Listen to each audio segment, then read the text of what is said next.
Thank you for joining this session of Shadow the Scientist. I'm your session host and moderator, Jamaica Marshall, and I'm also the Shadow the Scientist Programs Manager. Now, Shadow the Scientist is an initiative that's brought to you by the CREST Department at the University of California at Santa Cruz. We are generously funded through a grant from the Heising-Simons Foundation.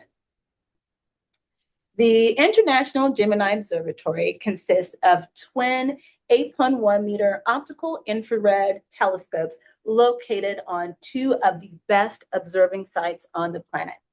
The Gemini South telescope, who will actually be shadowing the operators there in this session, is actually located on beautiful Cerro Pachón in the Chilean Andes, where very dry air and negligible cloud cover make this a prime telescope location.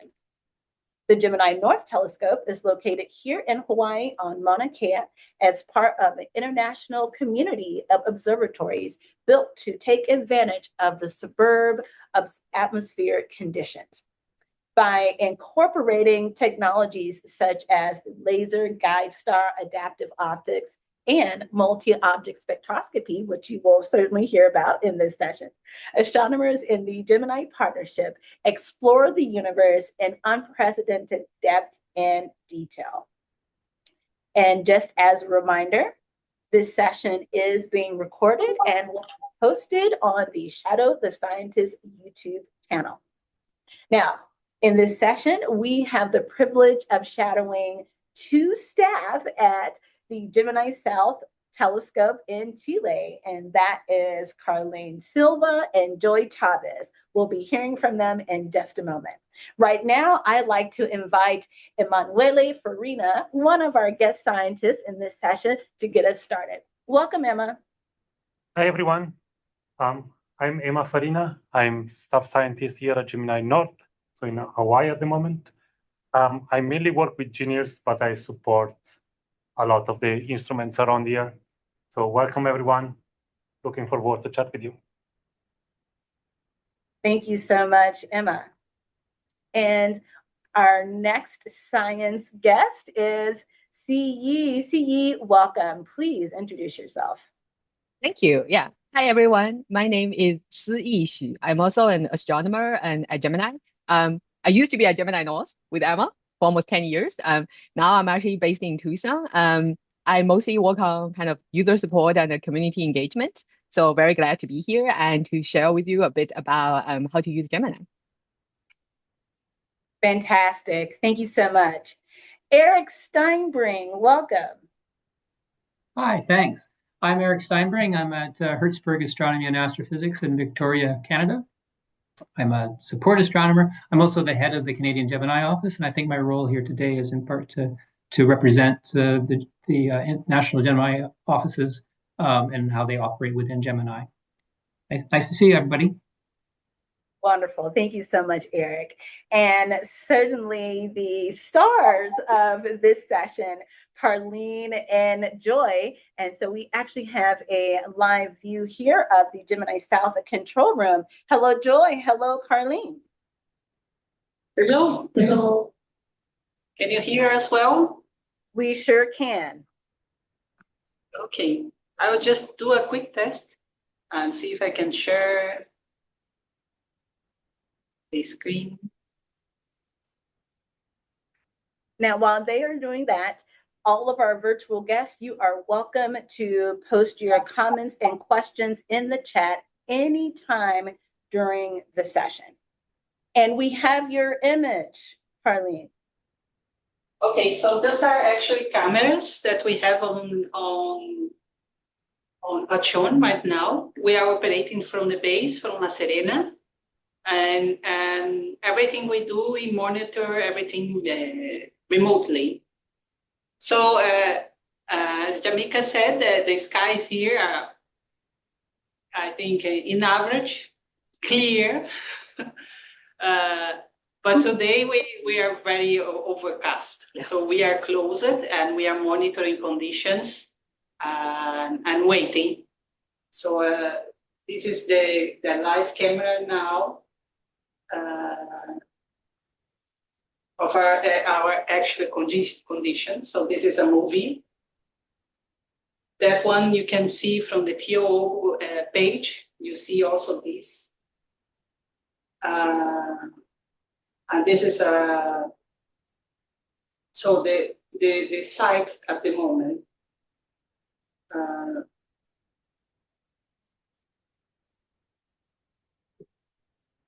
So you can see we are closed, and there is lots of clouds here. And I look at early. Let's see.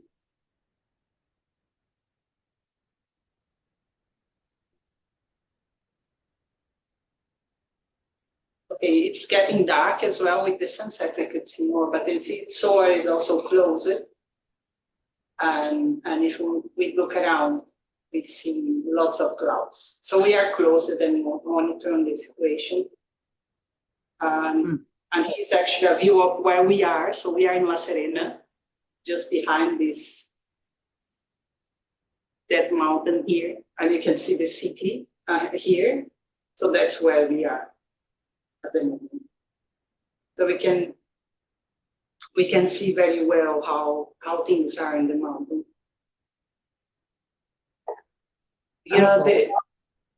So we have other,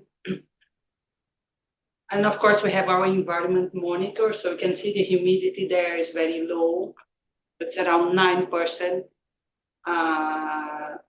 And the temperature around 11. So the weather is good. We could actually open and stay open. There would be no risk. But yeah, we can't observe. We can see even the brightest of the stars. And the clouds are too thick. So if we had programs for poor weather conditions, like we have some of them, but even with that conditions, we cannot see the stars. So we are closed and monitoring the situation. And the forecast for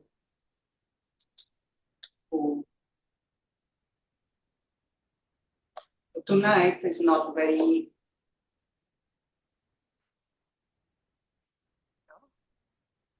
So if you want to see Pachón in Meteo Blue, we use Meteo Blue, and it's called Cerro Negro.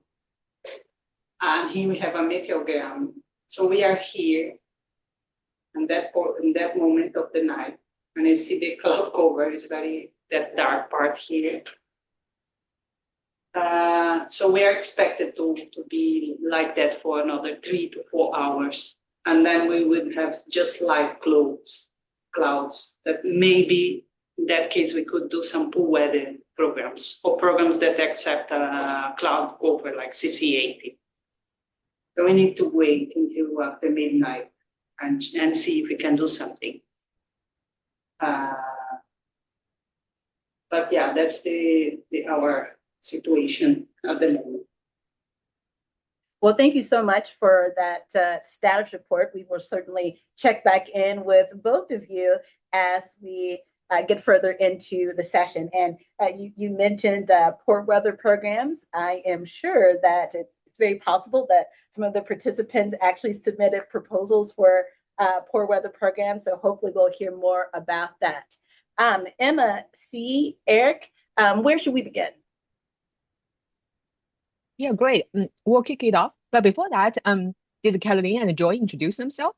Can we maybe do that again? They did not. Thank you.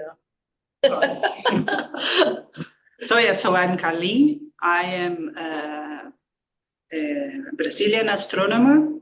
I did my master and PhD in Brazil and came to Gemini 10 years ago. Did my postdoc. Then I spent some time at ISO in Antofagasta, and then I came back to Gemini as a science operations specialist. And I carry out observations, data checking, data quality control, and I'm 100% dedicated to science operation. Oh, sorry, I'm disconnected through the room.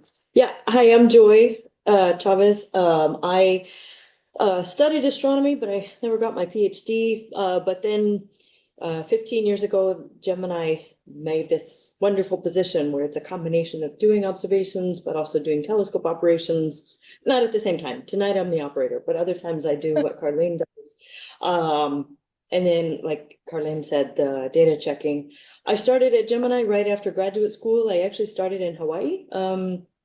And I lived there for 4 years. And back then we were actually going up to the mountain. So I remember what it was like not quite having enough oxygen and also being sleep deprived. That was interesting. And then I came to Chile, and shortly after that, we transitioned to the base facility mode. So yeah, so it's been a fun adventure, and I just love my job, love to help Gemini and help the observers and get great data for them.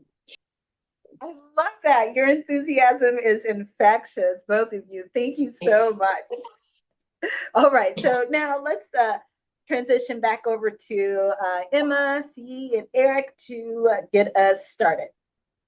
Yeah, definitely. Yeah, thank you. Thank you for the super nice introduction. I just want to say at Gemini, an SOS, Science Operations Specialist, which Kathleen and Joy are, they are really the person kind of make all the observations happen. It's a pretty unique position, but very grateful to have these wonderful SOS.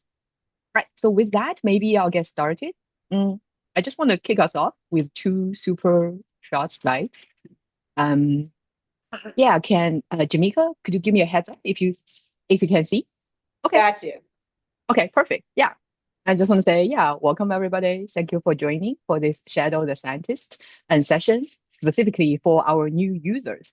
Now you know all of us here. We're just gonna go ahead. Okay, so this is a very basic outline of the session. We don't really have any kind of serious plans. So if you have any questions, please feel free to raise your hand or shout out. Yeah. So we have prepared some presentation. So we will go through them first, kind of give you some idea about how Gemini works, and the basic information. And then we also have Eric joining us, representing the National Gemini Office. And then after the presentation, depending on how it is, depending on how you guys feel, we can either go through some phase 2 examples, or we can go back to Gemini South and then hope they're back on sky.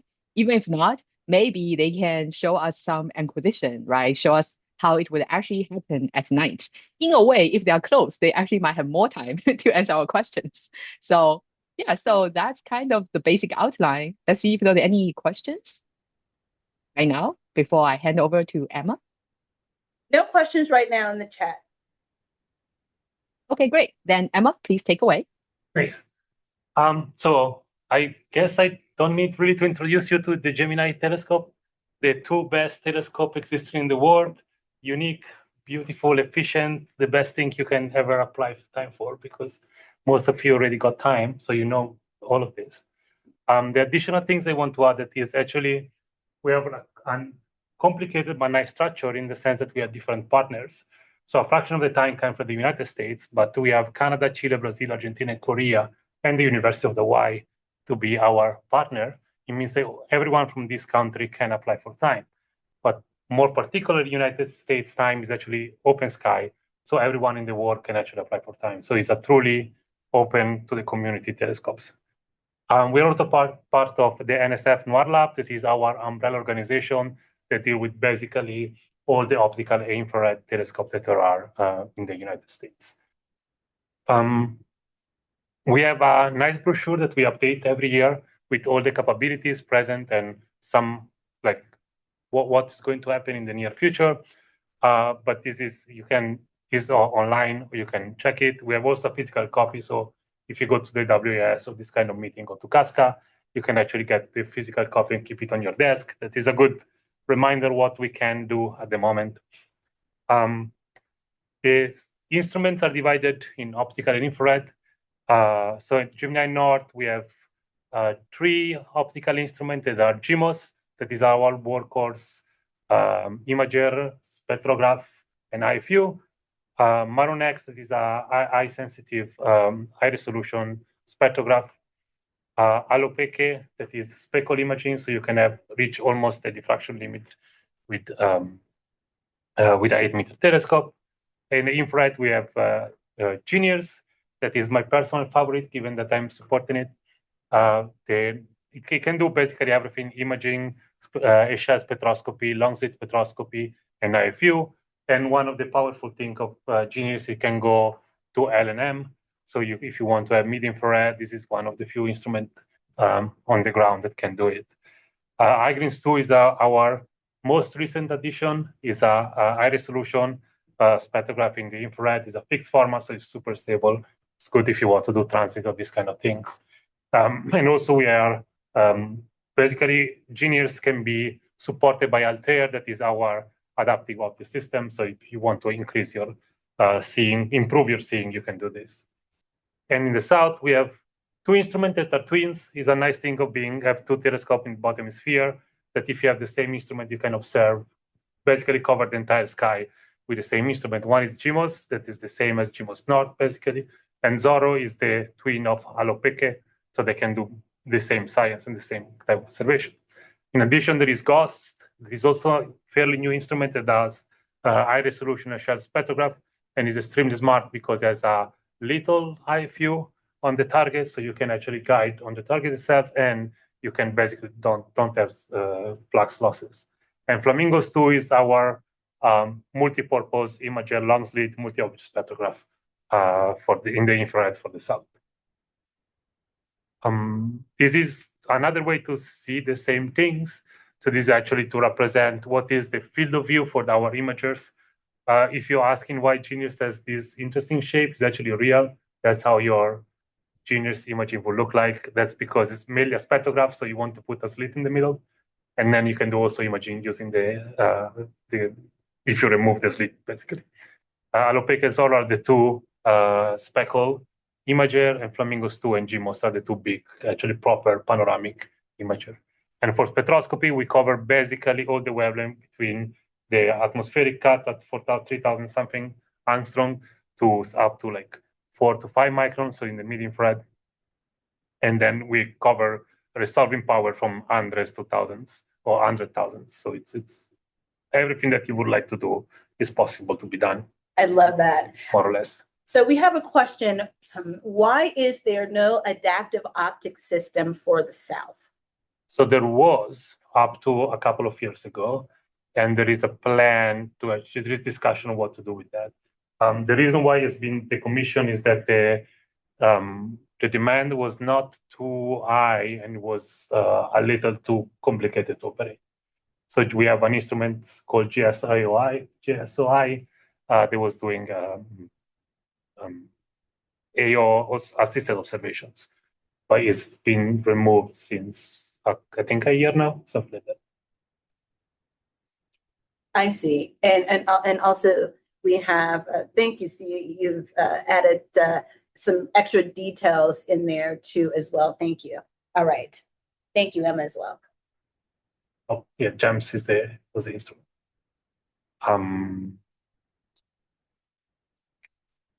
Oops, follow. And now I think I give the ball to Eric to introduce the National Gemini offices. Thanks, Emma. So I think my role is to sort of be a test particle, a representative for the NGOs, and I'm probably fairly typical of members of these organizations. I mean, I'm an astronomer. I've been around for a while. I've observed with Gemini and Gemini North and South, and other telescopes too. And probably these folks will be your local folks who have used the national offices, used national facilities within each partner organization. Each office is typically 2 to 6 people within the country organization, and it's in effect your national observatory office. For example, NORAD Tucson is going to be is the U.S. NGO. Canada, it's here in Victoria. Brazil, Argentina, Korea, and also Chile and Hawaii have local offices as well. And I think it's a strength of Gemini that it's often not understood by proposers within the partner countries that we're within your partner country, and we work for you. So we're in Victoria. So for Canadians online, we're in Victoria. They were effectively your first contacts. So that's in relation to the partner's time.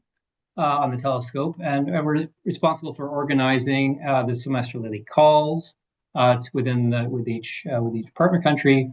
Although we're not directly related to, for example, the large and long program or fast turnaround, not normally, or the director's discretionary time. And we may not interact, depending on the partner, during phase 2 either, for phase 2 checking, but we all coordinate through ITAC, through an ITAC representative in placing your program in the queue, which folks here are probably successful in that regard. So we're connected to that process. But we don't hold the time ourselves. We answer to a board representative or a national organization that does. So we're your advocates. Typically, we do phase 1 technical support. It's like a technical assessment, and we are not blinded at phase 1. And we relate to our respective TACs and ITACs, technical assessments, and we will all be astronomers. And so the nature of these positions may vary among the partners, but we're astronomers who are advocates and working for you. And so we're your TAC peers as well as representatives and coordinating with the NGO, with the national TAC. So these are the folks that assess and rank proposals and require the technical assessments from us.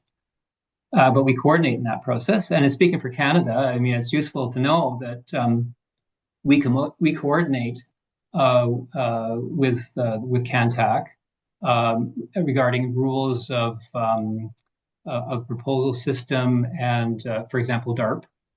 We check DARP compliance, and we advise the TAC on that.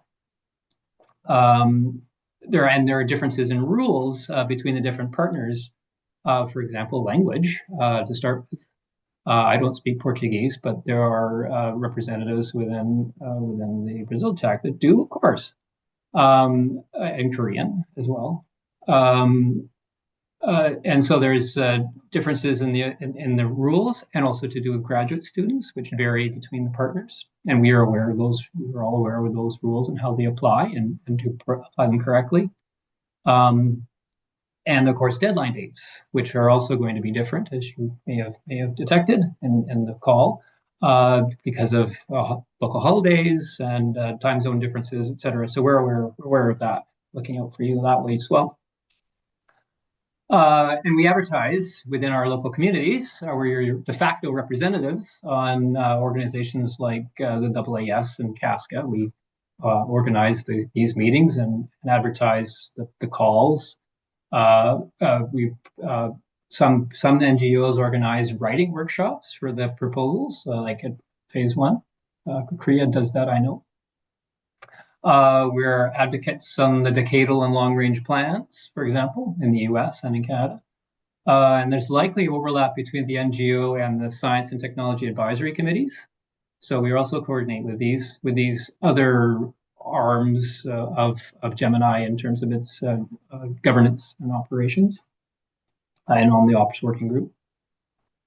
And the Users Committee as well. For example, in Canada, we have a rep, and that person is, I can tell you the name, and that'll be true. That'll be true for the other NGOs as well. So you can contact us at these emails to find out about those committees and the stack as well, and the board, for example. It's very safe to say that all the NGOs want you to contact us. We want to be your connection to the observatory and can connect you with all these different aspects of it. We want to hear from you. Okay, so for almost all cases, we're going to be your phase 2 primary contact, somebody within the NGO. For Canada, we're 4 people, and we can cover almost all the instruments by some aspect of our backgrounds. Unless for a Subaru exchange, for example, all the visitor instruments, Maroon X, LPK, Zorro. And our goal is to, of course, get you to complete your phase 2 and get it for activation. We will be the intermediary between your step of getting it ready, getting it for activation and getting it ready. Right? So we interact with the science contact at Gemini. There's sometimes, and in fact, sometimes there's experience within the NGOs that's not shared with the others, and also that's available as well. We also share expertise between the NGOs, and I think it's a good aspect of coordination in Gemini compared to other facilities. In our view, it's not fully centralized, and the focus stays on you as the user. We're here to help. I think that's pretty clear. And by the way, also phase 2 support now includes Western Rim. Certainly for Canada, and the other NGOs. We also are aware that increasingly that first these are especially for FT that these may be first-time users and students, and we're cognizant of that and are keen to help. We want to train good Gemini users. And it's our goal is to help. And then we also provide support at phase 3 as well. That would be data reduction. So once you get your data, the US, for example, the US NGO operates a GHOST data reduction pipeline to support GHOST and putting these up on the archive right away. The visitor instruments also operate in this kind of mode too, and we may be talking more about data reduction and those steps, certainly phase 2 later in this call. But those instruments like MaroonX and LPico Zorro have their own standalone and team-supported data reduction, but we're also aware of that, and so we can help direct you, find the right person to talk to. That also goes for Gemini in terms of when you have a problem. Right. So when there's a data reduction problem, we're familiar with IRAF, we're familiar with Dragons across the NGOs, and we're want to help you debug and support your data reduction, and with just general astronomy experience as well, optical near infrared astronomy experience. So that's shared amongst all the NGOs. And within that, certainly within the phase 2 process, we're helpful for reminding you, for helping you, and otherwise just generally being available. Discussions of who to contact in Gemini when you have a problem, and then we're also very probably your primary contact for a help desk ticket. So we probably field the ticket, or we'll escalate it to the correct person within Gemini to answer a very specific question to do with data reduction, for example. That helps make that process quicker. And of course, just like our primary goal, of course, is good scientific results for our partner share. So look to us and directly within Gemini NORLab or the PR folks for when you have a good result, such as if you're looking for contacts for a press release, for example. We're probably a good organization to contact. For making those connections. For example, within Canada, we have the NRC, which would be similar for other partners. I'm sure these are the organizations that pay for the facilities, right? So they are keen to help with that, which also goes for your university department, for example. We look good when you look good. And so our user-facing offices are keen to support you because it makes us look good too. That our partners are using their time well. And our hope is that you complete your project, which may have other national partner facilities involved. Certainly within each partner, there's different facilities that are available. And which has, possibly broader implications for our national science plans too, of course. For example, Canada is part of Euclid because of coordination with CFHT and Subaru, and that at that time was leveraged through Gemini Exchange. So we're keen, all partners are keen to make Gemini look good amongst all these other facilities as well. So I think that kind of gives you the broader picture. We're generally broad too. For example, that will be true for NOAA Lab and Chilean Hawaii as well. I can say that in Canada, we would like to also maybe get you in touch with a broader impact within the facility, maybe in touch with the instrumentation groups, for example, or development programs. I mean, if only for contact information. And we see that because we see this as an avenue to increase our participation more generally. And all the other partners will certainly do too. For example, IGRINS and IGRINS 2 for Korea. We will know of the instrumentation groups. So more broadly, even that we want to see success with your connection with Gemini, not just with observation and data reduction, but also more broadly. I just think that's the big picture then for the NGOs. That's a fabulous big picture, Eric. It certainly sounds like the NGOs are here for you, new users. So certainly take advantage of their support and expertise. All right. Thank you so much, Eric. And we do have a question. Eric, Emma, C, also Joy and Carlene.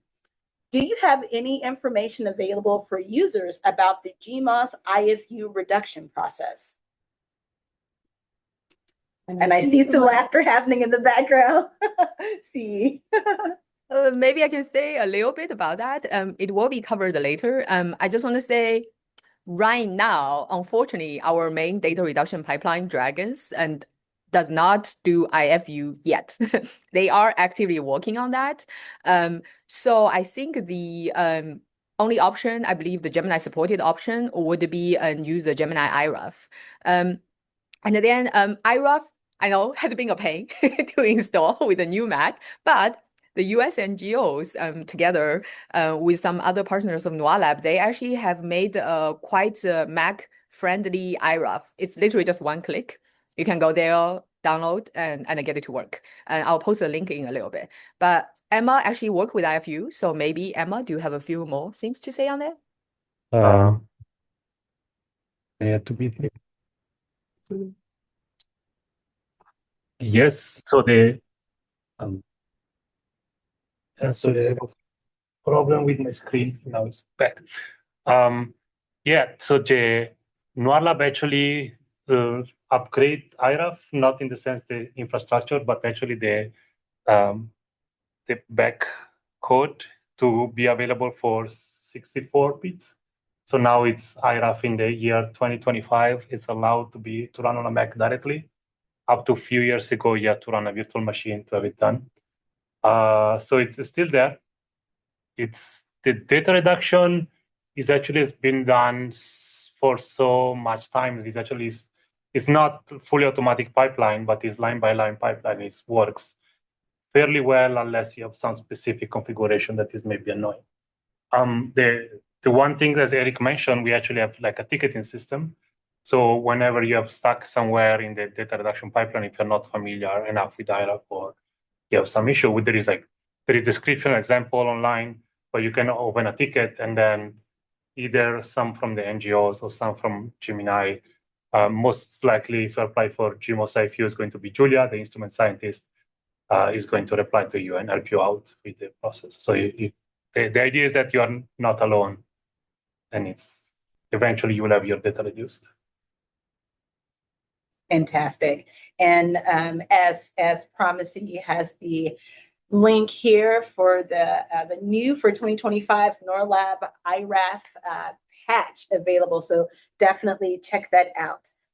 Juliana, hopefully that answered your question.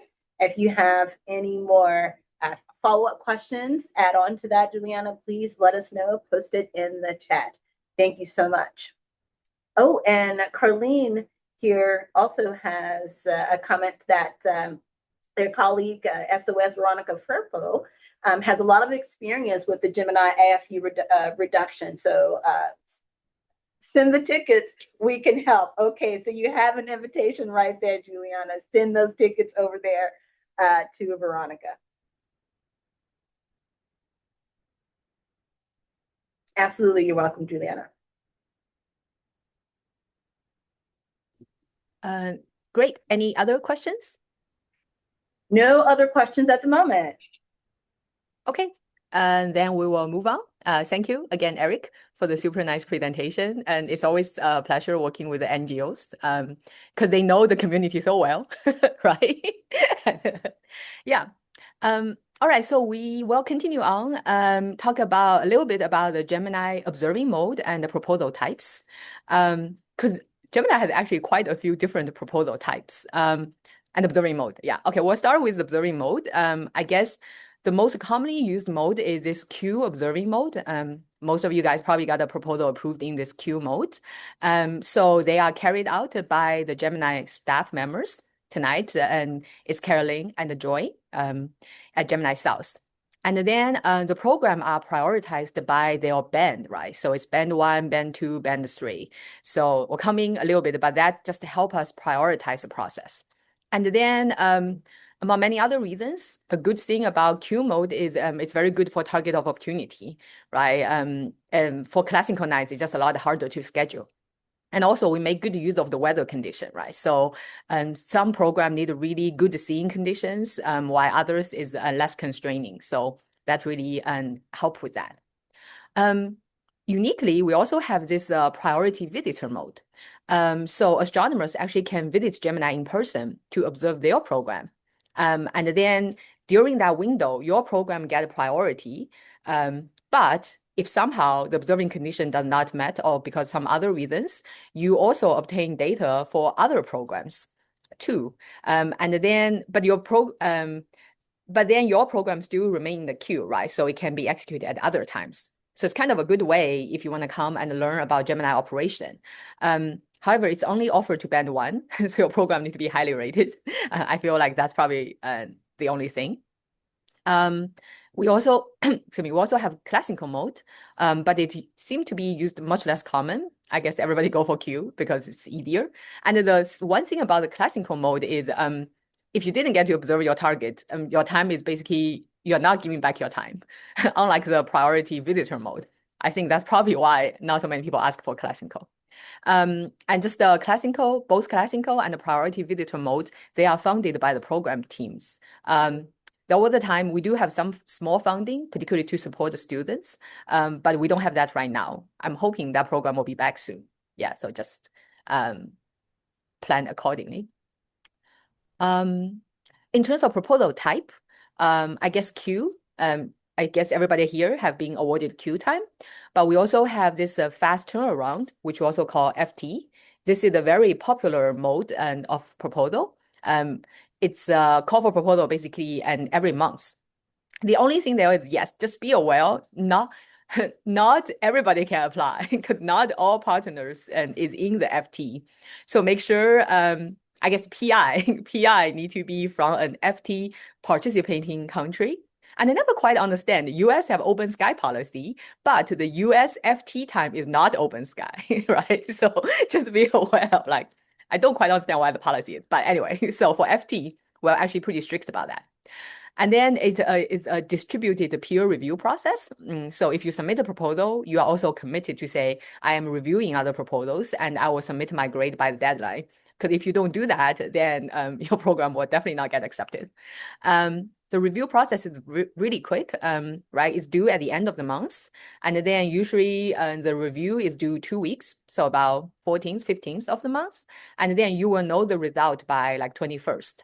And then depending on how fast you set your program, it can be ready. It definitely need to be ready by the following, like first day of the following month.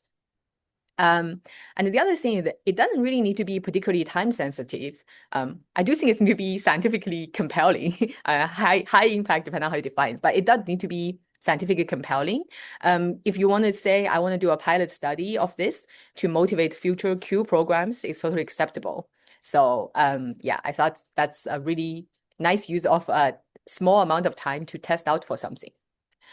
Okay, and in addition to that, we also have director's discretionary time. It's typically for high impact science, unexpected, time critical, or like time sensitive is a consideration there. So I should have put a link to our webpage. We put our selection criteria up there so you can go and see. It is evaluated by a DD committee comprised of Gemini staff. And the typical turnaround time is about 5 days. And if accepted, the program will be immediately get ready and put in the queue. And let's see, I thought I saw a question. Oh yeah, thank you, Emma, for reminding. Yes, the FT data are expected to be collected within 3 months. Exactly. So each FT, they basically are active for 3 months, and then they are deactivated again. Yeah. Let's see. Right. Okay. So I want to advertise this DD initiative effort that just became live as of July 6th, 2 days ago. It is called, I know, I'm like, yay. So it's called Once in a Rubin Gen. So the specific focus is actually to focus on, well, because Rubin will have 10 million triggers at night, right?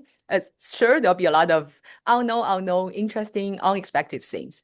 So this one is specifically going to focus on unknowns in the LSST discoveries. And those are kind of 3 key features. First, it is really focused on exploration.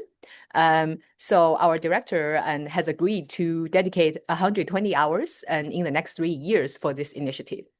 And then it is community-led, so it actually have 0 proprietary period. So once the data is taken in the archive, it becomes public immediately, okay? And then it's rapid. So the response time can be as low as 6 minutes. I don't think we're there yet, but I just want to say it can be really fast because they have the rapid TOO status. So the idea is, if you remember before I said for the regular DD, right, it will take about 5 days to get an answer, right? And then you set up the program and stuff. So it really would take a while. And so this specific DD program is really to alleviate that problem. If you want something fast, within 5 days, and then it's Rubin related, go ahead. And there's a QR code there. You can go there to find out more about how to submit your observing request. It's community-led, and we have a group of really nice co-chairs. We will review the proposal and we'll make a decision. So yeah, so check it out.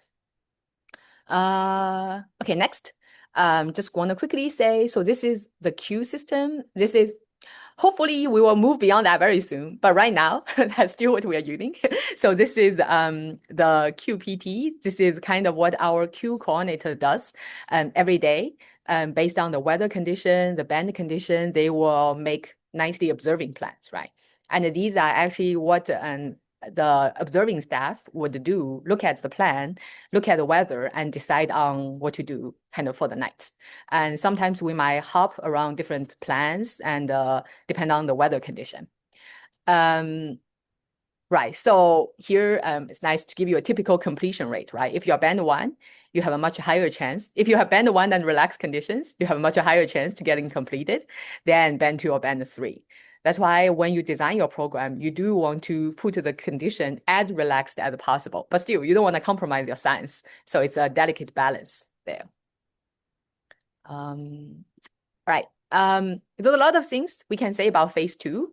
I just want to highlight one thing. There is one possibility to do eavesdropping. Okay, and particularly for, I think, for band 1 and band 2 programs, if you would like to eavesdrop and to know what's happening, you can add this note in your program that would like to eavesdrop. It's really on best effort basis because it depends on how the night goes, right? Some nights are quieter, some nights are just very hectic. We might not be able to do it, but we will do our best. So basically about 10 to 15 minutes before we through to your target, we will contact the PI and then to see if we want to share the screen with you. Right. Okay, let's see. I do see there's another. Oh, they're going to open the telescope. Okay. Yes, exactly. So they're opening. It's still CCNE, but they're going to try to test out P2, which was just fixed this afternoon, right? Yes, so we are just opening. No observations yet, but we need to do that test and we want to do it early because if we need to request assistance from engineers, we can do that up to midnight. So we need to find out errors early in the night so we can get help. After that, we try to fix ourselves, and if we cannot fix it, we cannot use it. Wow, nice. Yeah, Caroline, do you feel comfortable sharing the screen with us on this, or you feel like you'd rather we leave you alone? What do you prefer? I can share because Joy, so they were operating that part, so let me try here. Great. All right. Please take away and do the explanation. I'm going to mute myself and or we can answer questions. But great. Thank you.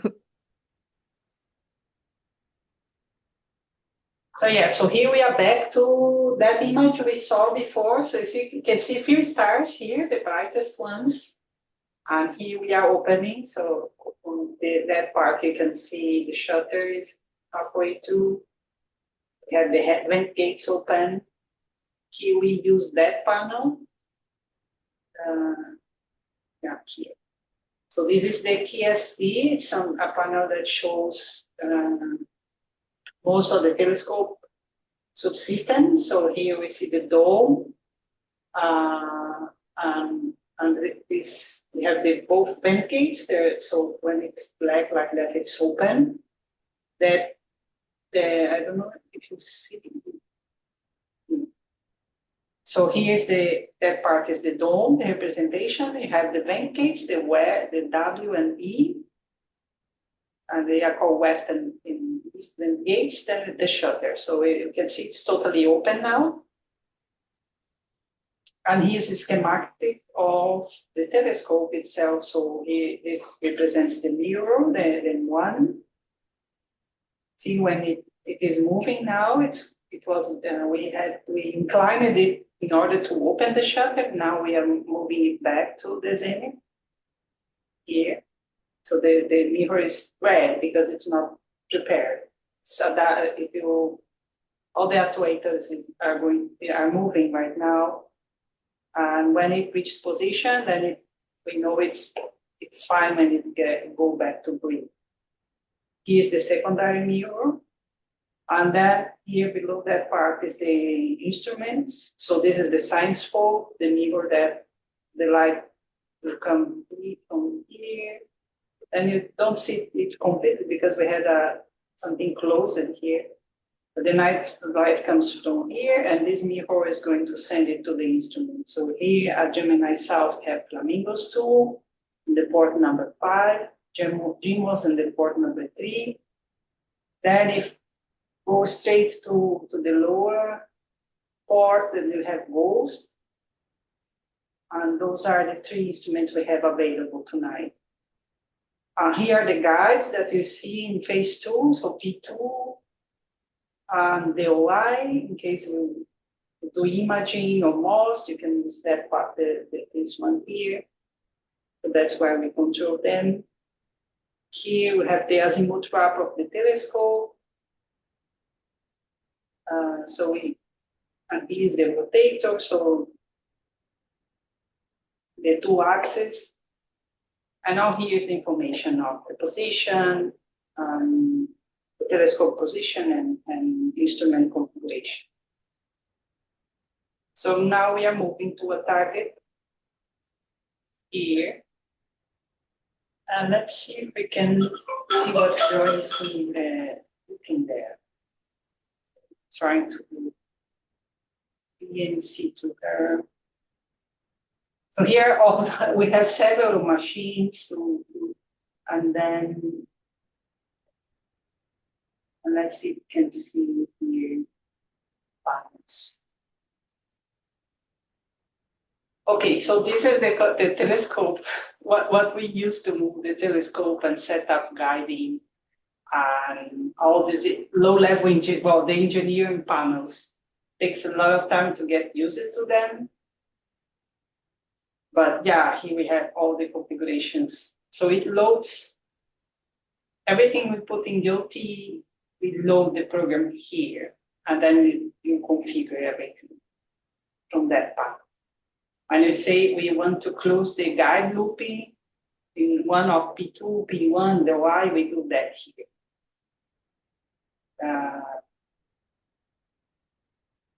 So now let's see if we can check.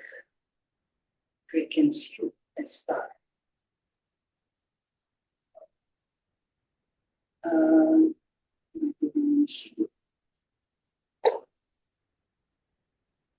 Yeah, so this is the acquisition camera. So this is we picked a very bright star. The good news is, so we can see Yeah, even though there is a lot of nut clouds there. And this is, let's double. oh, I have to pick a new star. and this is the P2. That's very good. It's working. Yeah. So that's good news for us. But you see, there is this bright star here, and there is a second one here. So that's not a very good guide star. We need to pick another one because then the whole idea here is to get the lights of one star and split into 4 beams. And then you try to find the centroids of the image. But if you have something bright just besides it, the algorithm can get lost and actually come here and try to guide in the other one. Then you get another thing. So we are now new to new thing.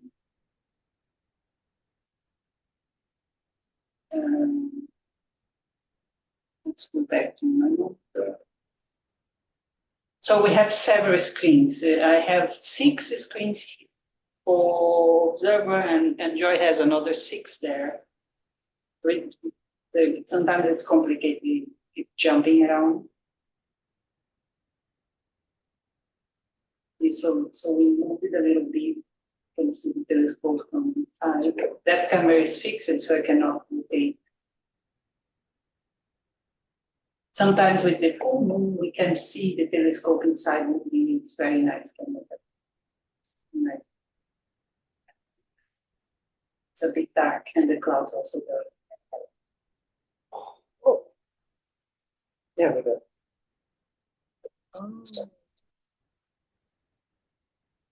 Is that a close-up of the vent gates? Yes, yeah. I tried to it's inside the telescope, the dome. Ah. Wow. Here's, I'm gonna close the P2 loops. Yeah, but without them, it's not so nice. But Wow. keep an eye on it. Loops are closed. Okay, so we are now guiding. And what that means,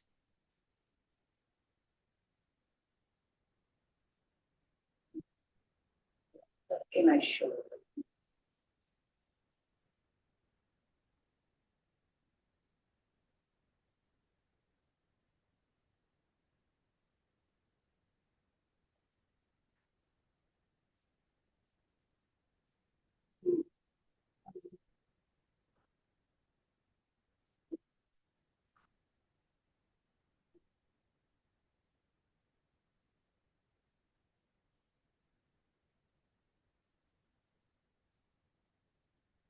So that's another nice panel we have.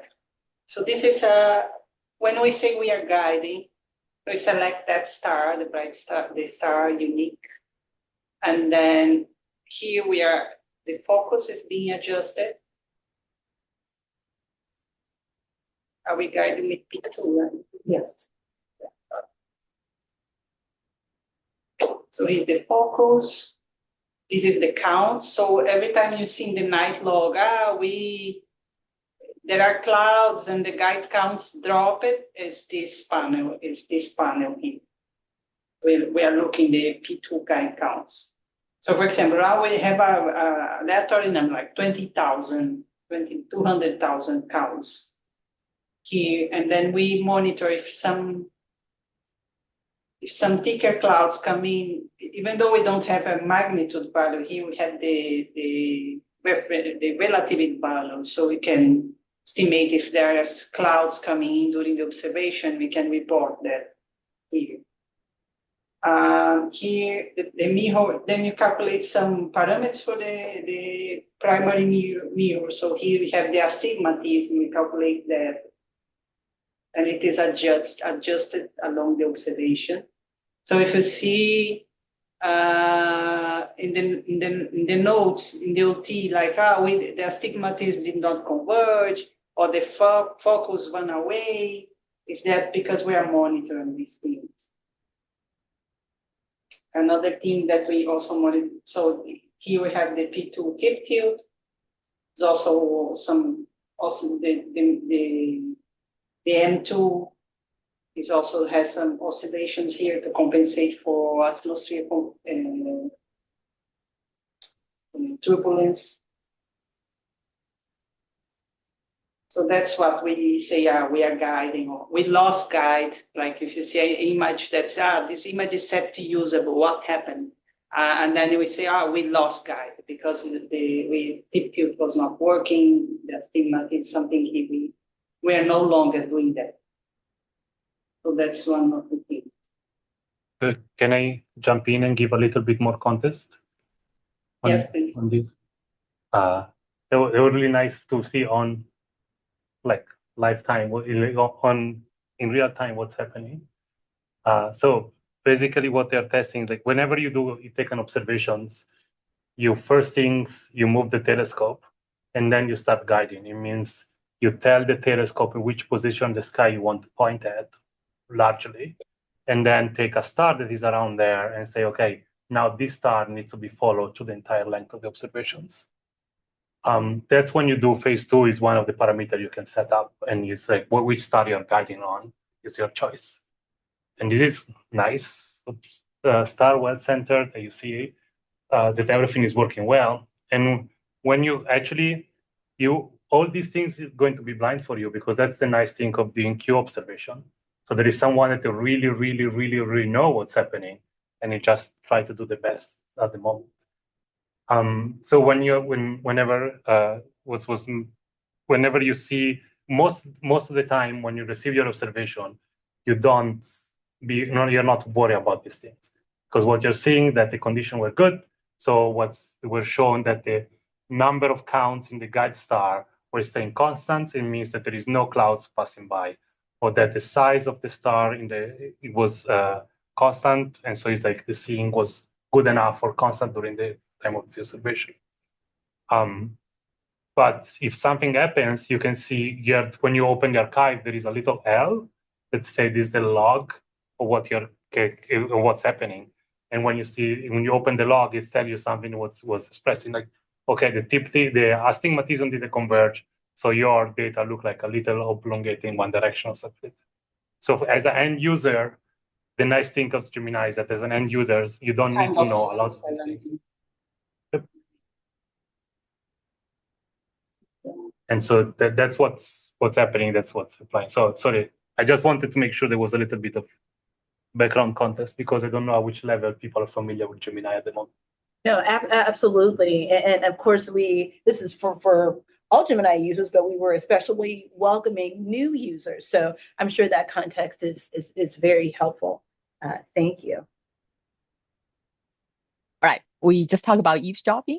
Just want to say, if you actually join for eavesdropping, what you saw is pretty close to actually what you want to call in, right? You will be able to see a little bit more screens, as Caroline was saying. There are like 6 screens, right, on the operator side, 6 screens on the observer side. Sometimes the hardest thing is to decide which screen you want to see, okay? Because if you're in position, the stuff is scattered all over the screen. Yeah, so that's a management issue, right? We'll move on. Data reduction. So we talked a little bit about data reduction before already, and just want to say Dragons is really the primary data reduction tool that we are using, or we are actively developing right now. And actually, just earlier this year on April 1st, there's this release of Dragons 4.2, which support majority of our observing mode already, and all the optical and the near-infrared imager is supported. And all the optical spectrographs, GMOS long slit, LS is long slit, nod and shuffle, Ghost. And Ghost actually had been transferred previously. The US NGO was doing that, but I want to say, as of maybe a few months ago, it's actually transferred back to Gemini. So Gemini is actually doing all the Ghost data reduction, and actually the reduced data is automatically ingested into the archive. So this is actually super neat for a PI. Okay, I just want to say, like, the last point, reduced data product is available for Ghost, GMOS long slit, and the GMOS imaging. So they will appear in the archive pretty much next day, or maybe sometimes take a few more days, but actually reduced data is available. So I personally use Ghost quite a bit, and the reduced data is amazing. Yeah. And since 2 days ago, also iGreens too. Yeah, exactly. Yes. Then also near-infrared spectrographs and Genus long slit, cross-dispersed F2 long slit, and it's also supported by Dragons, right? So the only mode on facility instrument not supported by Dragons are MOS and IFUs. That's one of the questions earlier. Yeah. So they are working on that and hopefully they will be supported soon. Now we are developing the Dragons pipeline for iGrounds 2 and the Scorpio. Scorpio is another instrument that will come to Gemini very soon. But as Emma has said, iGrounds 2, right now, we do produce reduced data product. It's just a custom pipeline, not quite the Dragons compatible pipeline. So that's what the team is working on right now. Yeah, so we have lots of tools to support users on that. Okay, let's see. Right, so another thing that's coming is the Gemini Program Platform, GPP. It's really will revolutionize our entire observing system, right? It goes all the way. It affects the entire observing system, really. And from the user's point, the PIT and OT and everything, you don't need to use that anymore. This GPP will replace that whole thing. Okay, so yeah, so maybe some stuff in what we're talking right now won't be relevant anymore. But anyway, so why are we doing this? Is because the current system is 25 years old, right? And there's a lot of new things that's happening. So the idea here is that GPP will be a lot easier to use. And you don't need to download the PIT and OT like every 6 months. You don't need to do phase 1, then phase 2. For a lot of the standard programs, maybe phase 1, you're done with almost everything. And then it's a web app with API and directly connected to database. So you can actually program it. So it won't be so manual. And also the Gemini North, Gemini South program can be in one program. You no longer need to create 2 programs. And then even within the program, right? Sometimes you might have a band 1 program, a band 3 program, right? All this can just solve all this. It will just all be in one program. And there's really a lot of automation. And it also makes it easier to support a new instrument, maybe any other future visiting instrument. And then you can also put logical reasoning, like either or, right? If you observe this, you don't need to observe that. And then timing window would also be a lot easier. And then it will also be much easier to support like time domain follow-ups. It is still work in progress, but we do have a version that's available for testing. Oh yeah, here it's just how GPP Explore would look like for you. It's definitely worthwhile. Check it out. And this is the QR code. Please give it a try. And then there's even a feedback button. So if you have any feedback built in there, you're welcome to submit your comment. Our goal is we will use GPP in 2027, even though the exact details we're still trying to sort out. Okay, I think that's my last slide about how to get help and stay connected. So for your program, again, like this semester, definitely your primary and the secondary context scientist would be your main help. Some of them are NGOs, some of them are Gemini staff. So please feel free to email them with any questions. And then we also have this Gemini help desk. These are the additional requests if you want to really go find the subject expert, right? So going through the help desk is probably the proper channel to do it. And then don't forget to subscribe to the Gemini e-news. Here's the link. That's really the best way to stay updated about what's happening in the observatory. And you can also find us at national meetings like AAS, PASCA, AAS, AAA, and all the others. Basically, one of us representatives will be there. And you can also find us on all those social media accounts. We have pretty active like community engagement team, like constantly posting about what's happening out there. Okay, with that, I think that's everything on my end. Any questions before I hand over to Jamika? I don't have any questions in the chat right now. No other questions, yeah. Let's go back to Carlene and Joy because they're moving to a target right now. Thank you, Carlene, for that update. No. Hi there. Yeah, we're almost ready. Just finishing up a couple details on the program. We're doing a poor weather program.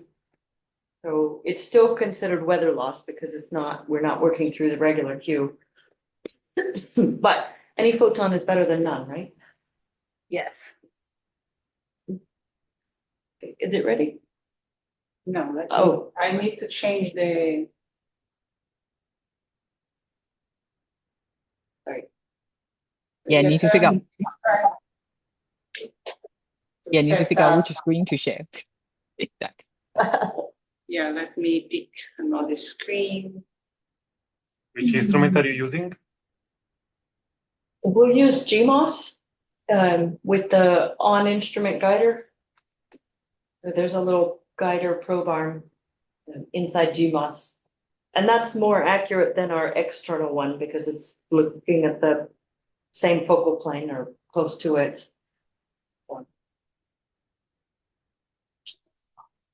But the probe arm has a limited range of motion and currently the observation isn't set up so the OI so the probe arm can reach the star, but we Can can, you try now? sure. I changed 1 degree.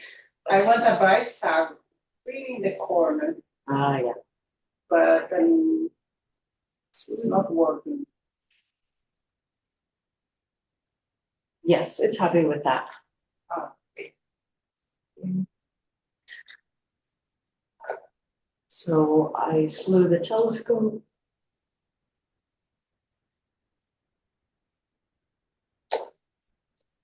yeah, so the target speed is low, taking low.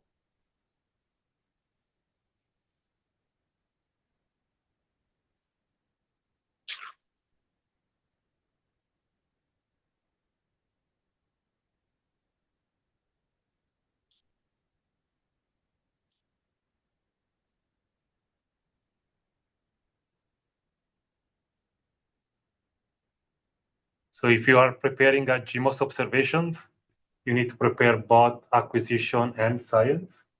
And this is the reason why you need to prepare two, because the first thing is what you need to do for acquisition. So you want to make sure that your target is well centered. And the second one is how long are the integration, which rating you're in and everything. So now they are running the acquisition sequence that you're seeing here.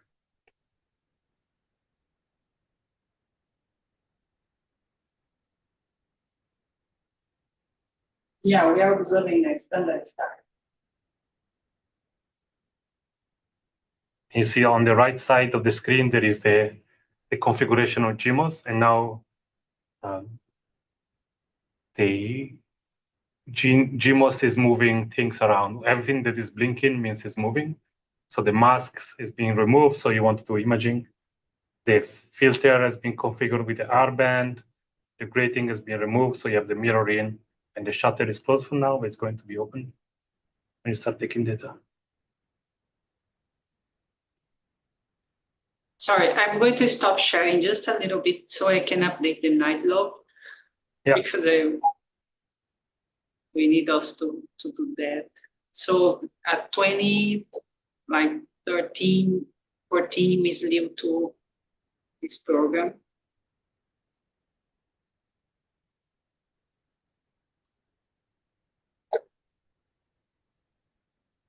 So the night log is sent out every night, and all the NGOs receive it. So whenever you see some issues in your data, you can ask, hey, this night, this data look weird. And we can always look up to the night log if they see, okay, if something was happening, it's general comments at the beginning, say, oh, we saw some like weird clouds coming in, maybe affect the data. So when you download data from the archive, it's not attached night log, but you can always look up you can always ask what the night was if needed. I have to say that in 5 years of Gemini, I looked to the night log for my observation once. So most likely all the information is already delivered to you. Hey, Emma, this is Eric here. I read the night log every morning with my morning coffee. But what I say that I don't need it, I do it as well because I need to check if something went bad. But Yeah, I don't I'm need happy to that either. you are enjoying. It's just fascinating to know what happened the night before. Mhm. Okay, so we're guiding already. Setting something here, our cover is still high.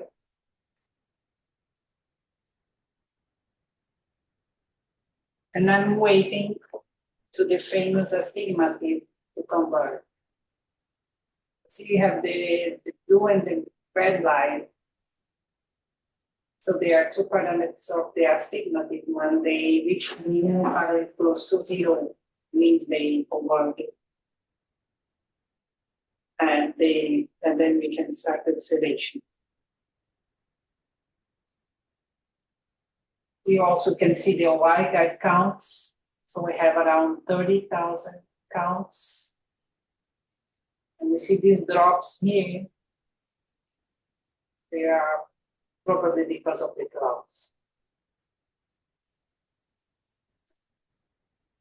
We need to keep an eye on them. Although we are doing cool weather or a cool weather program, that they have relaxed conditions.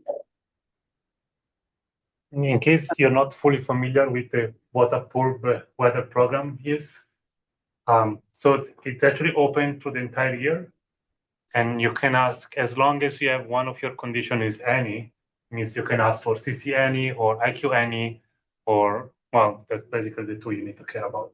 One of the two needs to be any.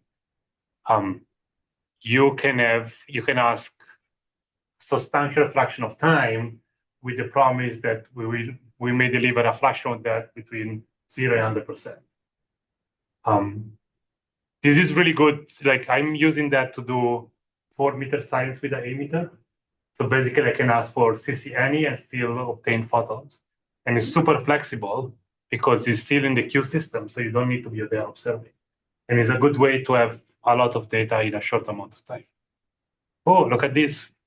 Yeah, this is all the image from yesterday. Let's see what we get. I took the first image. That's a GMOS image. Yeah. So this is the CCD2 only. So we're reading only the central CCD. And this is the bright standard. So that's the So again, to attach to your phase 2 steps, when you do your acquisition, there is a part that you should never, ever touch, but is available as an option, is to choose which part of the CCD you can read out during a GMOS acquisition. And usually made to do the central stamp. So the GMOS CCD is gigantic, so it takes a while to read it out. And when you want just to center your target, you don't need to read the entire detector in one shot.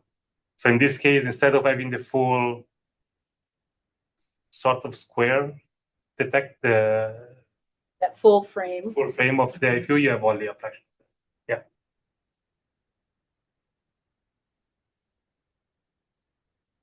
Thank you.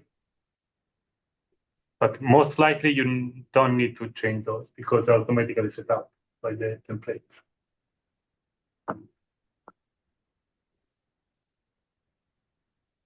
So now we are waiting the mask, the inserted in GMOS, and now we are taking it through a slit image to measure its position. Yeah. And that's good for everyone who's doing phase 2 for GMOS. So that's why you have 2 images at the beginning. One is the image of the field, the second one is the image of the slit. So we can be super precise to tell exactly at that specific moment of time and that position of the telescope where the target is and where the illuminated part to put the slit in is. So this is the image of the slit. And Carly now is going to say, oh, where is this? Telling our system where exactly is the slit, where exactly is the target, and some simple math is we make how the telescope needs to shift to put the slit exactly on the target. And so then she's going to take another window. Oh, and this PyGAC. Yes, we are testing the new fighter.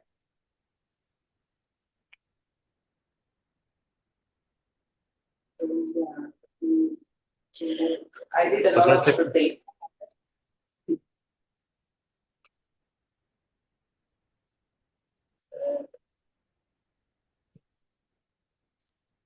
And to let you know how new this thing you're looking at is, I never seen it before. Okay, I thought it was just me. I was just going to message you. What I've never seen this before. Actually, it's a good timing. It's a testing of new software to do acquisition. And it's the Python version of the IRAF acquisition system. Yeah, I also want So to add. as this star is completely saturated, and I cannot lose the R from IRA. I think it's going to. So you see the profile here; it's totally saturated. But then, even though it is saturated, you can see it's to get good contours here. But yeah, but I'm going to do by hand. X. So this is why it's important to set, again, going back to phase 2, this is why it's important to set the right exposure time for your acquisition image, because you need to be able to centroid.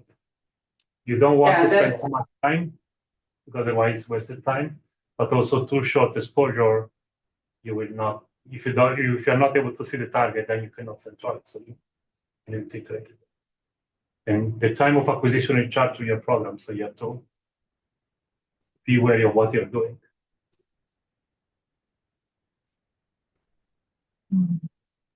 Yeah, but this specific case might be a bit difficult because it's poor weather, right? And then Yes.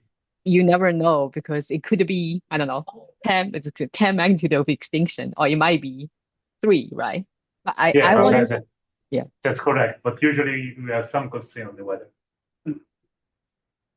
But yes, but so we apply that, and now taking another, now it's a translate image, so it should be this with a star.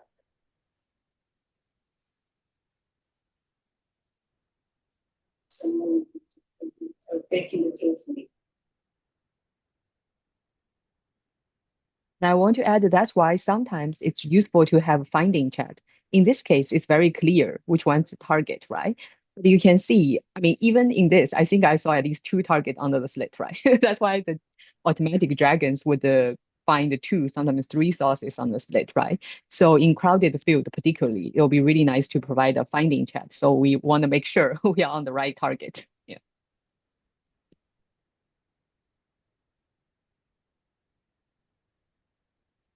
if everything went well, you see the same image with the star in the middle.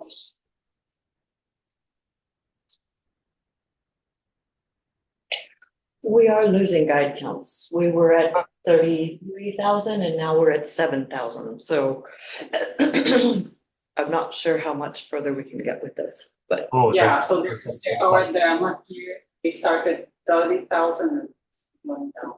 Are we guiding with 50 hertz already? yes. Yeah. So we cannot increase anything. We lose guide there. But let's see, let me try. So here could be a little bit better. Let's send another offset.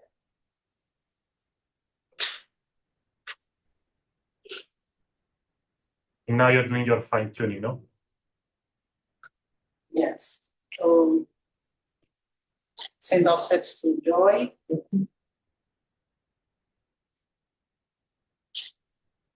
They are here in that part of the cloud that we have. Here. Okay, offsets applied. The offset. And here's the scene that is being estimated by the OI, like 0.8 arc second. When you see also in the night logs or the OT that we put these values, they are converted. So I'm going to put the So that's a good case for a band for program, because basically you ask for like you are not worried about the cloud coverage because the target is bright, but then you can have pretty decent seeing, so you still have plenty of photons inside the slit.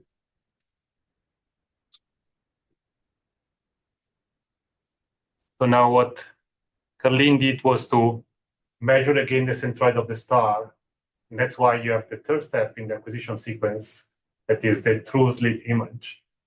And you see that there is the image of the slit is where the green line is, basically, and then star is a little off center. So she remeasured the center and told sequence complete. Yeah. here the new center more precise, please take another spectrum, another true slit image. That's why you have 2 or 3 true slit image in there. And this is perfection. Yoo-hoo. Yeah. Oh, yeah. Good. So now I just load the science, the second block, will be. So I did the acquisition here. I will set it to pass. I usually copy the offsets here, but I forgot but I can calculate again and put here. And then now I'm going to run the second block, this one, this sequence. And you can see it is the same. I can see the one from the OT here. And it's so I just start. And it's complaining a little bit because the conditions are not exactly what the program asked. Because they ask for crop clover CC70, what we had at the beginning, but we no longer have it. But they have a relaxed IQ, so they use IQ 80, and we do have IQ, a better IQ, maybe IQ 70 or probably IQ 7. So I hope that it can compensate a little bit the loss because of the clouds. But then we can just note here to PI what happened. So we were at CC70, like they asked it, and then start the acquisition, the counts just kept dropping. The sync was better, so let's try do it, and we can check if it is useful or not. And if it is not, This kind of adjustment is done for band 4 programs. But if we have a band 1 or 2 or 3 program, we actually match your conditions. And unless it is more flexible than you think, so you can talk with your contact scientist and say, look, I want this condition, but I can relax a little bit the CC if I can improve the sync. And so you can put some notes. But typically the guideline is we never ever take, or never ever sounds too strict. We largely take data within specs unless the condition changes while we're observing. And the guideline is to be conservative, so try to get the data in the condition that request. That's the reason why we call it IQ 70, IQ 20, is that 20% of the time you have dead conditions.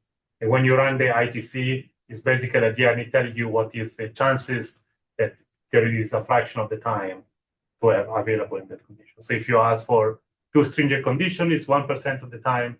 So it's really hard to have it, but you can combine the different things. Yeah. But again, this is a band 4 program, so it's weather loss independently. Takes a little bit of time to have a position, so it's a good call to say, okay, let's see if the data are still sufficient for the PR.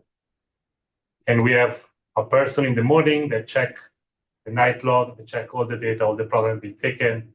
And in case your data were taken in borderline condition, you will receive an email that says, hey, dear PI, we collect photons for your program. Condition where, like, as you requested, but for 10% of the time, can you check if the science, if the data quality matches the science you request for, in case something happens. And then if you say no, anything could happen. Say, look, there is not enough photons. You can the observation can be repeated. In case you are not, if you're off spec.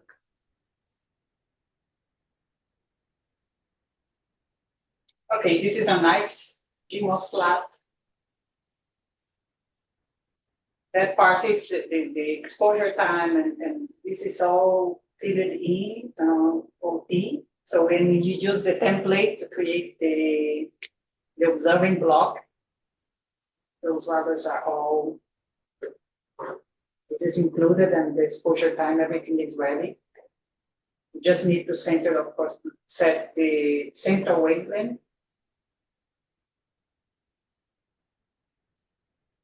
So for each, so even if you determine the wavelength, so you need a flag for each of one of the different frequencies you observe.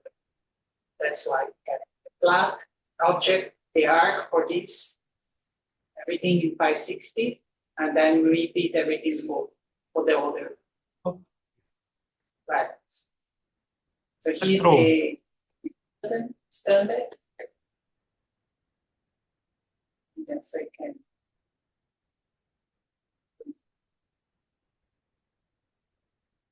Oh, that's beautiful.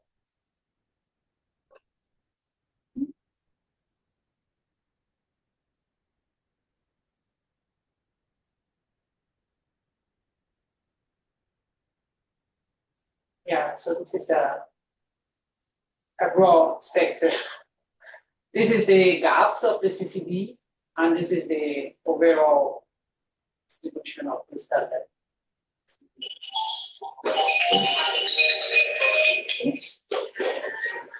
So everything looks good. That has like let's see how many comes with it.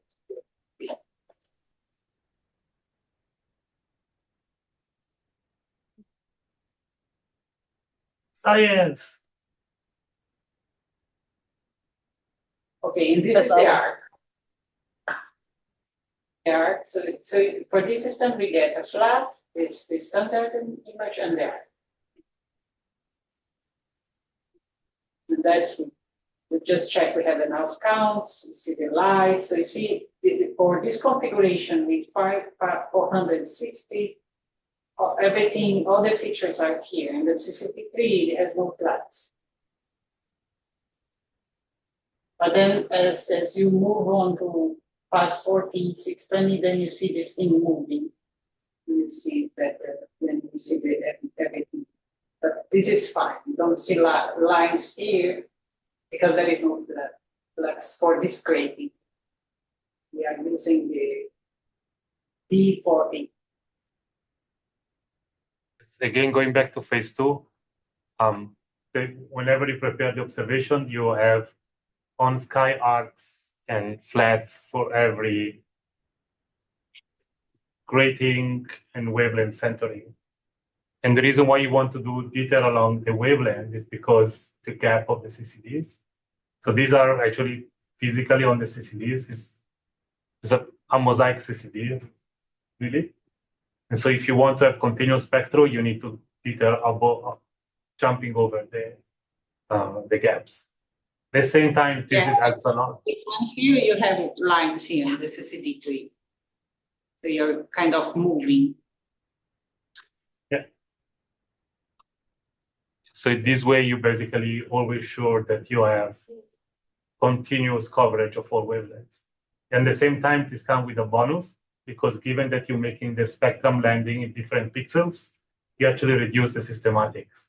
If there is something wrong in one of the pixels of the CCD, if you have two positions, you median, and one of the two will disappear. So it helps a lot that way. We have a question here from Juliana, who asks, which CCD are you using? It's Here at the moment, the three of them. So this is CCD1 is here. Then this is the gap, that white thing.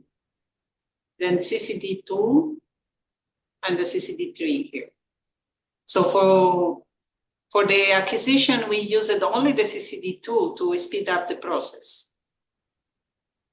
But for the science, then we get everything. And if you do long slit, you can actually select only the central spectrum, that is a cut, which you remove the top and the bottom part of that image. And so that's also to speed up the data readout. But it really depends. It changes like it's few seconds. So it depends how many short exposure with a lot of details is impactful. If you have 1,200 seconds, will not change. Your contact scientist will spot it and will tell you what is more efficient.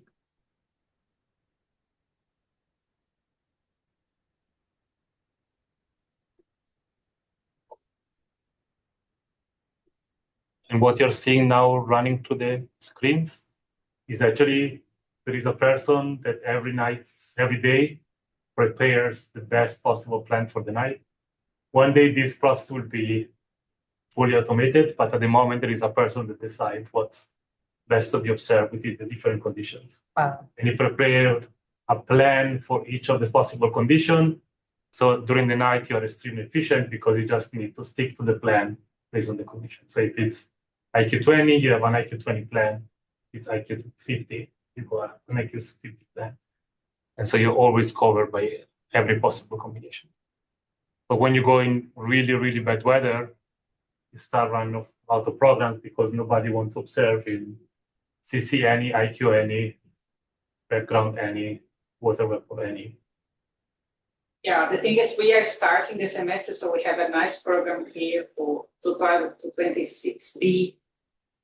But yeah, it's only for the end of the night, but we have nothing to be needing. That's it. That's when you receive the email when they say, oh, it's better to be prepared early. That's one of the reasons, because you can enter in the queue earlier.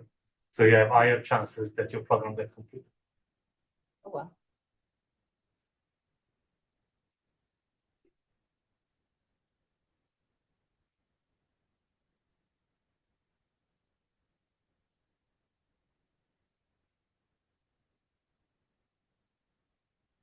Either you want to show something on phase 2 or you.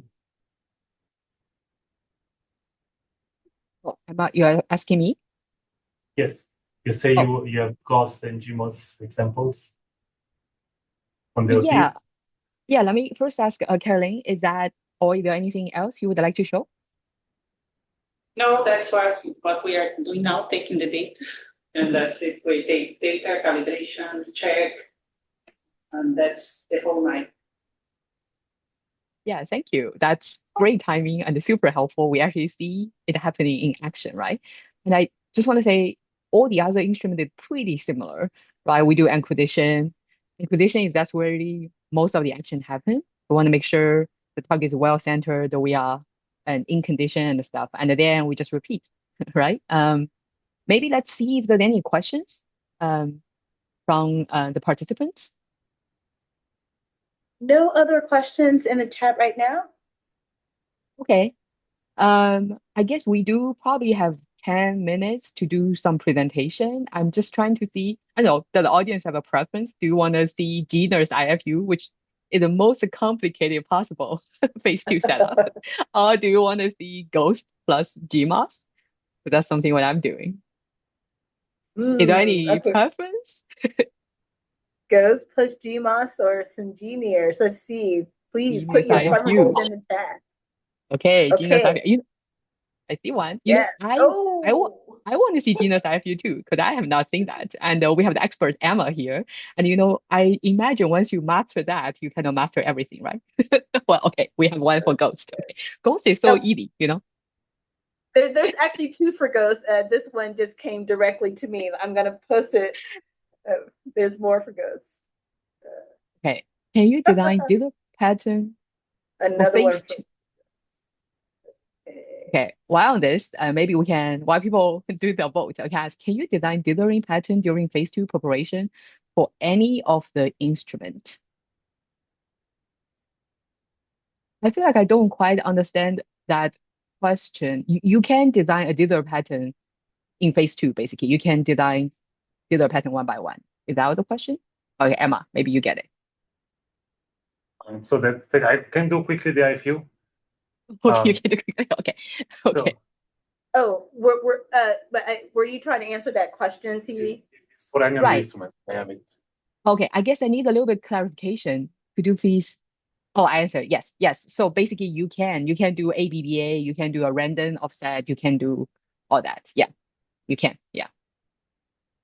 Okay, Emma is all set up. So Emma, go ahead, and I will do a 2-minute ghosting because ghost is really easy. Just want to say, Emma, go ahead. So whenever you open your program, what you see is going to see that templates is going to be there, and that's how Gemini prepare you to be ready. And you have all the possible things you may need for your program based on your phase 1. So based on the brightness of your target and based on which instrument and everything is there. So this is your starting point. So in this case, I have acquisition because I have targets that have different magnitude and I have the IFU. So if I open the acquisition, I have the linear IFU configuring the way I wanted and the low resolution IFU configuring the way I wanted. And if I can modify the exposure time here, and that is going to be reflected to all the observation afterward, because the trick is if you do apply template, it will automatically generate all your observation in one shot with all the modification you did in this data. And then you can always remove them or redo it in case you see something wrong. Given that you usually have like a few targets, you may see here, that's actually really convenient because it set up the general basis for all the observation without the need to change it further afterwards. So this is Junior IFU observation. So one thing that we got a lot of question about that is why the ITC is not working for Junior IFU observation is because it's not implemented in the OT yet. So when Explore and GPP and everything will be there, they will be working. But at the moment, you have to resort to the online ITC to test the data you're taking. So I will actually start with science because I think it's funnier. So if you open image, and oops, let me share differently. Voilà. So I'm targeting a point source, and this is the full what I actually can see, and this is where the P2 is pointing to this star. So in this region, you don't have vignetting from the P2 probe, and this region is where the Junior is looking at. And you can see there is actually, even this really small, there is the shape of the IFU plotted, so easily to see what you're looking at. This is a Redshift 2 quasar, so it's a point source. There is no doubt. This is DSS image. In reality, the source is going to be much smaller in the center. And it's actually show you also all the detail pattern that I'm taking. And so you have position series where you started, and then you can see you can see that there is 0, 1, 2, 3, 4, 5, and this is my 5 position detail pattern. And I have also 2 sky region. One is here, and one is here that I made sure was off. There was no sources inside there. So this is actually the same things you see here. You see, I started with the offset of 0.75, so it's off the IFU. And then you have sky position, and then another one is again on the sources. And then do basically A sky B sequence repeated several times. So I repeat 3 times a sequence that is A sky B B sky A. And so at the end, I end up with 18 steps. And then automatically is attached, take all the nighttime calibration you needed. And you never need to change these parameters because they're automatically set to be best. So this is the easy part and the fun part because it's actual science. The acquisition is a little more complicated, but is not much different than actual GMOS. So given that it's a faint target, I want to have an image of the field, but I also want to have a background. So I take an image of the slightly offset. So if you look at the sequence, I go to -10 in the P direction. So -10 seconds. I take an image, and then I take with exact exposure time an image of the source, and then I can subtract one to the other and see what the source is. And then you put the IFU in the beam, and then you have the same things. You take an image with the IFU, and then you have an image with the IFU with the IFU on the target, and then you can subtract one of the other and send them. And then what exactly was doing? First of all, identify the target, then I know what the IFU is, and then I found out if the source is actually in the IFU or not. So the configuration, it takes a little bit to understanding. It's much easier if you observe one time because you understand the logic. But the idea is that you need to have the data to see what the target is. You need to know what the instrument is looking at, and you have to put the target inside the instrument. And that's true for all the instruments we're having in the scene. Well, as I agree to is, you don't really need acquisition, but that's a different game. In addition to that, you always, for infrared observation, every hour and a half, you need to have a telluric star if you need it, most likely. So you have to create a standard acquisition that for the science part is going to be really similar.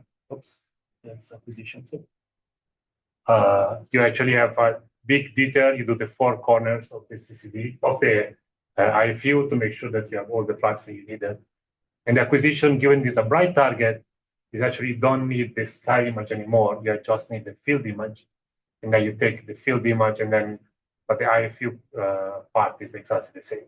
So you have the offset and then you have the IFU. And that's basically more or less what you need to do for the IFU. And that's the most complicated one. So everything else is going to be easier than this, which is really good. Great. Thank you, Emma. All right. I guess with the remaining time, I guess I can quickly show my GMOS plus Ghost. Good to know. There's so much interest in Ghost. Okay, let's see. I maybe should try to share my screen just so. Okay. So can you see my OT, I guess? Yeah. Yes, Okay, we sure great. can. Great. Okay. For Star Basic, manage keys, right? Yeah, like I just want to say, look, I have my staff superpower, which I'm not going to use. So make sure I have this program key. Okay. So I only can access that program, right? And then when you open, so this is my program. On this one, I'm actually doing a joint GMOS imaging plus Ghost. And it's a monitoring program. So I want one epoch, maybe I've got maybe every week, every other week, something like that. Okay. So when you open your program, this is kind of what you see, right? I mean, bad for me, I should have started the phase 2 already, but I realized it's 10 days away. So I guess I'm okay. So you will see there's this template, right? When you open your program, I haven't done anything. Sorry. So this is what you see. And then first you do is really apply template, right? You see, I have one target. I want to see what's happening. Okay. And make sure you select all of them because sometimes it will only apply like kind of one template, not all of them. Anyway, if you do okay. Wait. Okay, somehow see. I don't know why the Ghost one was not happening. It's selected, but it's not. Let's okay. Maybe it's my sharing. Give me 1 second. Let me stop sharing just to see.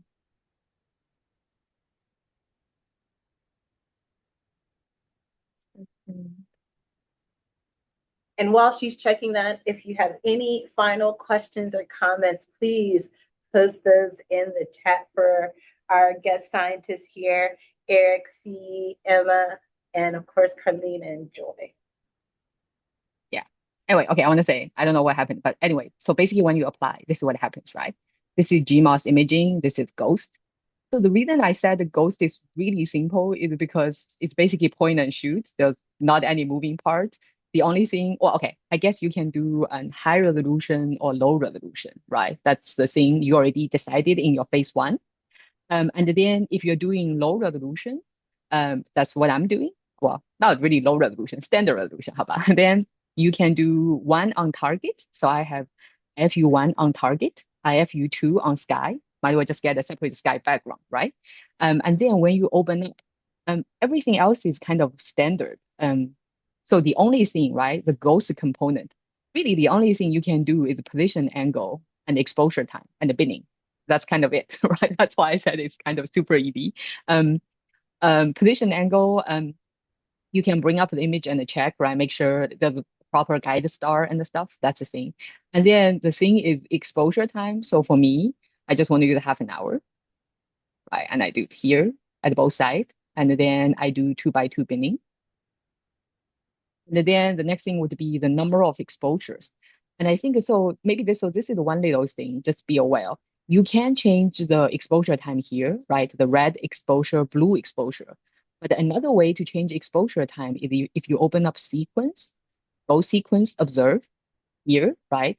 So the recommended way is actually to change observe. So I actually want the 3 exposures.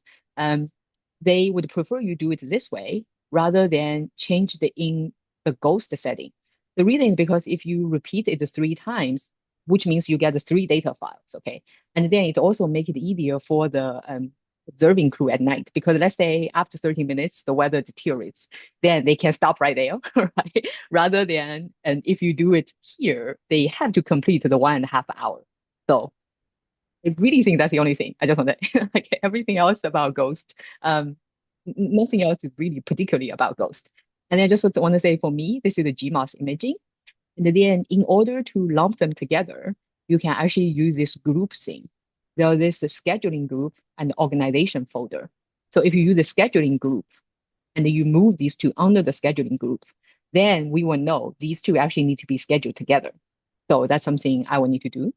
I can just move it under, right? And the other thing is I do have a timing window. So I will put it in this observing condition right here.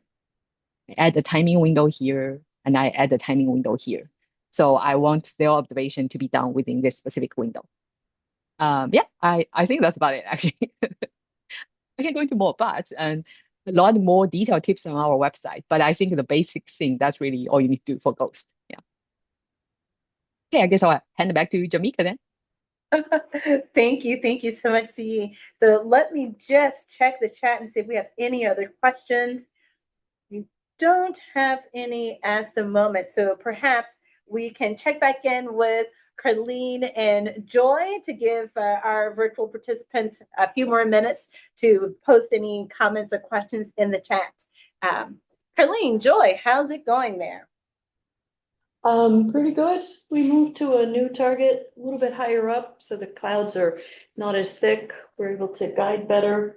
Still doing a standard star, so we're it's not a science target, but it's a standard that's necessary. We often do that in poor weather too. So yeah, we're chugging along, starting a new acquisition. Yes. Fantastic. All right. Thank you. Thank you. And we do have a question in the chat. Is the timing window the place where we set the phase constraints for multi-epoch observations of a binary target? Ooh, okay. We're not that advanced. Sorry. So I think that you actually have to set it up one by one. So let's say if you want 5 epochs, you need to set up 5 epoch of observations and set the timing window one by one. And the co-check, yeah, I'm a co-eye on your proposal and I'm primary contact. So happy to talk to you more about that. But yeah, thank you for the question and thank you for joining us. Good to see you here. Oh, that was perfect. Wonderful, wonderful. Yes. So make friends with your contact scientists, your support scientists for sure. And of course, as Eric was telling us, you have so much support and expertise with the staff at the National Gemini offices. So please make use of their support. And I will hand it over to Emma to wrap us up. Thank you all for joining us. Emma. Yes. Okay. And especially as you're the PI for Genius, right? So if any of you here have any programs using Genius, you know, Emma is going to be the expert that you can contact here. So Emma, any quick last words before we wrap up? And I know you have Journal Club coming up and presenting 2 papers here in about 4 minutes.